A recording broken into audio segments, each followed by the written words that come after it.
Vamos ouvir testemunhos de vários profissionais de saúde, à distância, que estão todos os dias, também eles no terreno.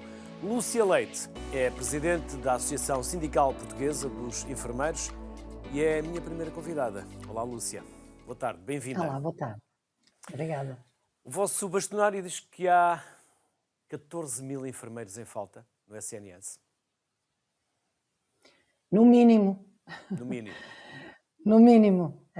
De facto, a vossa introdução na peça é muito interessante, porque coloca os pontos-chave, que é, nós temos uma população que está de facto a envelhecer, que necessita cada vez mais de cuidados de saúde, não necessariamente de cuidados médicos, mas precisa de cuidados por causa das suas dependências, incluindo as percentagens elevadas que temos de idosos com demência e com comorbilidades, ou seja, dependências. Significa que não estão propriamente a precisar de cuidados médicos agudos, mas precisam de cuidados de saúde e cuidados de profissionais de saúde diariamente. Se juntarmos a isso que as famílias deixaram de ser famílias alargadas, que as casas são cada vez mais pequenas, ou seja, as condições que as famílias hoje têm para receber os seus idosos são bastante menores do que eram há 50 anos atrás ou há 25 anos atrás, nós hoje temos que reorganizar as ofertas de forma completamente diferente. E depois temos o problema grave do agravamento, vou dizer assim, das condições do Serviço Nacional de Saúde, que no geral tem vivido de pensos rápidos, de ciclos curtos políticos e, portanto, de reformas que nunca se efetivam, de uma visão que é uma visão médico-cêntrica dos cuidados, em que todos os serviços são organizados em função da produção e não das necessidades das pessoas, e só por isso é que continuamos a ouvir todos os dias nas notícias que temos 3 mil casos sociais internados nos hospitais. Ora, eles não são casos sociais, eles são pessoas que precisam de cuidados, não necessariamente de cuidados médicos. E o problema é que a organização dos serviços está feita em função dos médicos e acabou de nos dizer que cerca de 1 milhão de cidadãos têm falta de médico de família. Ora, isto significa que a porta de entrada no serviço não pode ser o médico de família tem que dar resposta a mais pessoas e neste momento está a fazer coisas que podiam ter sido feitas por outros profissionais, libertando o médico de família para as pessoas que precisam delas. Lúcia. Não sei se... Sim. Diga. Lúcia, há muitos enfermeiros a emigrar. Quantos enfermeiros se formam todos os anos e quantos pedem para sair? Olha, nós formamos em média 3 mil enfermeiros por ano e cerca de 1.500, já é uma estimativa, porque nós não conseguimos saber exatamente quantos é que saem, mas sabemos que cerca de 1.500 por ano pedem as declarações necessárias para poderem sair do país, ou seja, terem a sua certificação para poderem assinar contratos noutros países, o que significa que formamos 50% para responder às necessidades de outros países. Para nós, o maior problema está na retenção dos profissionais em Portugal e, sobretudo, a retenção dos profissionais experientes e não os acabados de formar nas escolas, porque os acabados de formar são profissionais ainda sem experiência, ainda no início da sua carreira, a precisar de ganhar maturidade profissional.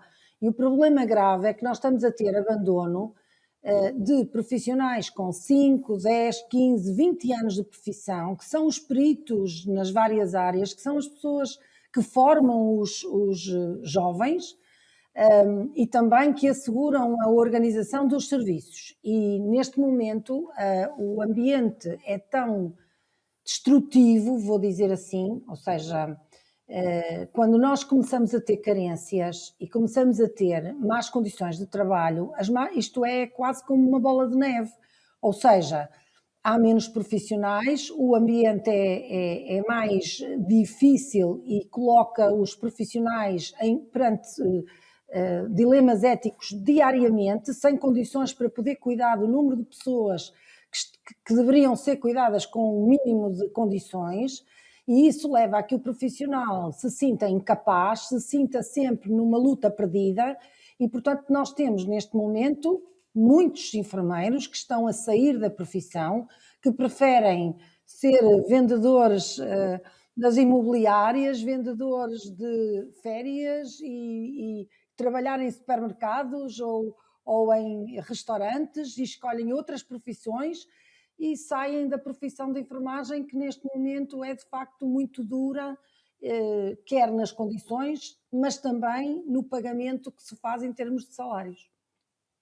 Lúcia Leite, volta e meia ouvimos que os enfermeiros pediram escusa de responsabilidade. Julgo que 500 desde dezembro. Já agora, o que é que isso significa? E o que é que significa para nós, utentes? É assim, para os utentes significa muito pouco. Uma recusa de responsabilidade significa um alerta. É assim, um enfermeiro nunca é isento de responsabilidade relativamente aos atos que pratica. Mas é fácil de perceber, se tem um enfermeiro para 15 doentes ou para 20 doentes, como é que o enfermeiro se pode responsabilizar que vai atender todos em tempo útil? Pode haver sempre alguém que não é atendido nas suas necessidades e até ter consequências, quer de sequelas, quer até de morte. E como é que se pode responsabilizar um profissional por isso? O nosso código deontológico é de facto muito exigente e por isso eu falei há pouco do sofrimento ético. Os enfermeiros têm noção que as pessoas precisam de cuidados e que estão em sofrimento e normalmente são os enfermeiros que tratam das pessoas por longos períodos, ou seja, eu vou-lhe dar um exemplo, talvez para se perceber. Num serviço de medicina, onde tenham internados normalmente pessoas com grandes dependências e idosos, o tempo útil que um médico dedica a cada um dos doentes internados num serviço é, em média, entre 10 a 30 minutos em 24 horas. Em relação aos cuidados de enfermagem, estão lá 24 horas por dia cuidados por enfermeiros. Ou seja, não é por acaso que as enfermarias se chamam enfermarias. As enfermarias chamam-se enfermarias porque é onde se prestam cuidados de enfermagem durante 24 horas para todas as necessidades que o cidadão lá internado necessite. Senão, chamavam-se medicarias. Portanto, nós não podemos continuar a avaliar as instituições pela produção de atos médicos. Nós temos que avaliar as instituições e o resultado do SNS pelos resultados em relação às necessidades dos doentes. Depois, outra discussão é se efetivamente todos os hospitais, sobretudo os centrais, têm que ter determinado tipo de doentes que deixaram de precisar de cuidados médicos agudos. Claro que temos que ter respostas na comunidade, temos que ter cuidados continuados, temos que ter unidades de retaguarda menos diferenciadas, onde essas pessoas possam receber esses cuidados. Agora, nós não podemos pôr essas pessoas na rua e neste momento o sistema está em falência, sobretudo porque as decisões políticas focam-se na produção, focam-se em atos médicos. Vocês, como jornalistas, continuam a dizer que há falta de médicos, num país onde, de acordo com os números da OCDE, nós somos dos que temos mais médicos por 1000 habitantes e, portanto, o que nós temos é uma má distribuição e uma má gestão dos serviços. As pessoas não precisam necessariamente de cuidados médicos, precisam deles pontualmente, em momentos críticos, agudos, mas precisam de cuidados de enfermagem e outros cuidados de outros técnicos por períodos prolongados. E nós, neste momento, avaliamos tudo pelo ato médico. Portanto, não vai dar bom resultado. Em parte já me terá respondido à pergunta que eu lhe vou colocar, mas porquê é que estes problemas com as horas de espera, com faltas de ambulâncias, acontecem mais no Sul e muito pouco no Norte? É uma questão de gestão. É uma questão de organização. Se fizer um levantamento, vai perceber que, por exemplo, os hospitais, as OLS do sul do país, existem uma percentagem grande que depende, em alguns casos, quase de 100% de tarefeiros para assegurar os serviços de urgência. Nós fizemos uma evolução que parece que quem tomou decisões não sabe o que anda a fazer na vida, porque eu costumo dizer que o meu conhecimento em gestão doméstica era suficiente para perceber que ia dar mau resultado. Então nós ficamos dependentes de trabalho tarefeiro. também passamos a vida a dizer que temos que apostar nas leis do mercado. E os profissionais não são, vou dizer também de uma forma um bocadinho mais brejeira à nortenha, que é, não são estúpidos.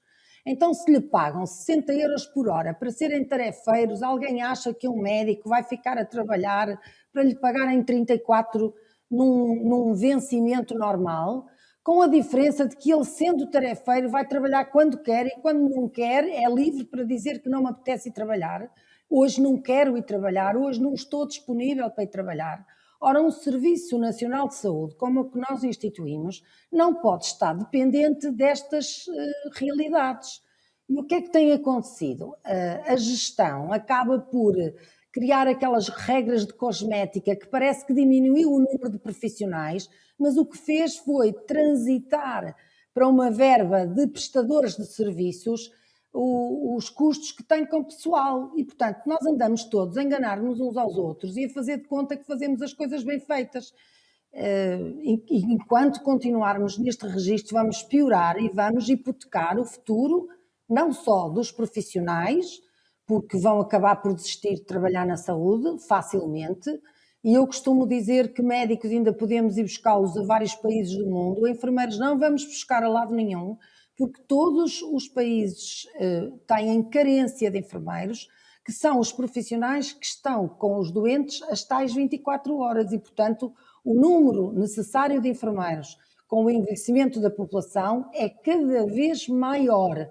E se nós prolongamos a vida, conseguimos que as pessoas durem mais tempo, vivam mais tempo com alguma qualidade de vida, temos que garantir que temos condições para as manter. Caso contrário, se não tivermos respostas de qualidade, proximidade, junto às pessoas nas suas casas, continuamos a transportar pessoas que não precisavam de ir a um serviço de urgência, só de uma consulta de agudos nos cuidados de saúde primários, enchemos as urgências e depois aqueles que são verdadeiramente urgentes ficam sem condições adequadas para o seu tratamento e nunca há profissionais que cheguem. Lúcia, agradeço-lhe a atenção, a simpatia, a disponibilidade, os contributos que nos deixou e até uma próxima. Felicidades. Até uma próxima.